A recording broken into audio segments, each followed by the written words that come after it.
Okay, so I'm Kathryn Johnson, and I have a plot. I actually have two plots here at Leisure World in the community gardens, and I've been doing this for about 7 years now here. The gardens have been around for a lot longer than that, though. All the berries, raspberries, strawberries, blueberries haven't come in yet, but they're on the way. They're still green. I have some little grapevines too. I'm curious. I put in last year, so I'm curious to see if they actually make any grapes. And other than that, lots of lettuce and salad greens. Yeah, I try to, as far as managing pests, I try to garden organically the best I can. So I don't spray chemicals. I just try to plant other things near the vegetables that the pests don't like. Salvia I have near them.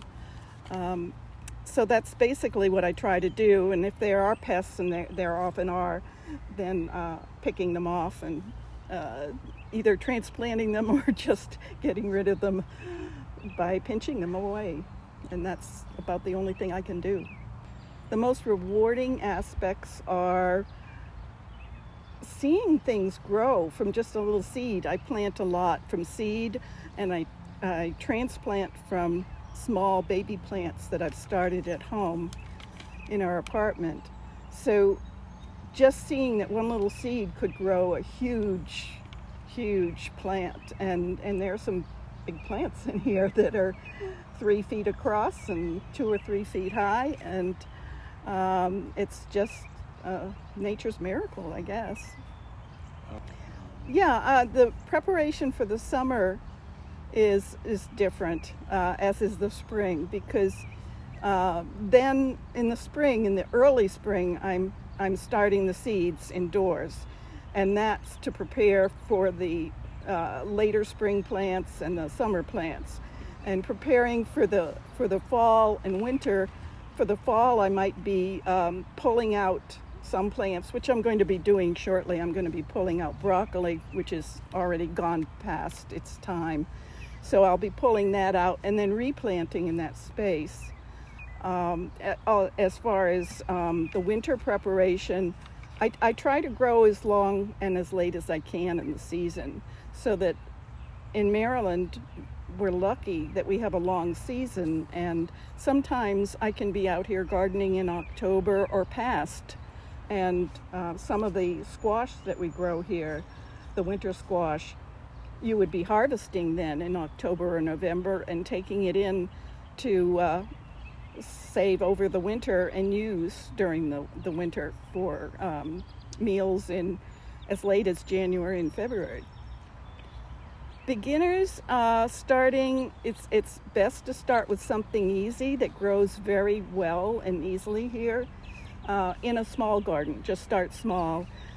Something like tomatoes. Maryland tomatoes love Maryland weather, and they do really well here. So starting with tomatoes, you could grow lots of lettuce, except in the heat of summer, but other times of the year you can grow lettuce. It likes cooler weather. You can grow cucumbers here. They grow pretty well. So there are a lot of things that you can try, but I would only try to plant things that you really are going to eat. Oh, there are many benefits to gardening other than just watching your plants grow. It's exercise.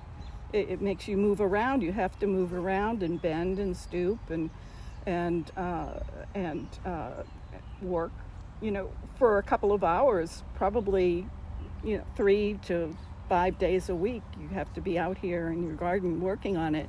And that's good exercise for anybody. And it gets me outside. And I would suggest that for anybody, because staying indoors all the time is just not good. You get out here and you get your vitamin D from the sun, and it's social too. You get to meet other gardeners and talk to them, and it's a great way to spend a lot of the good weather time out here in Maryland.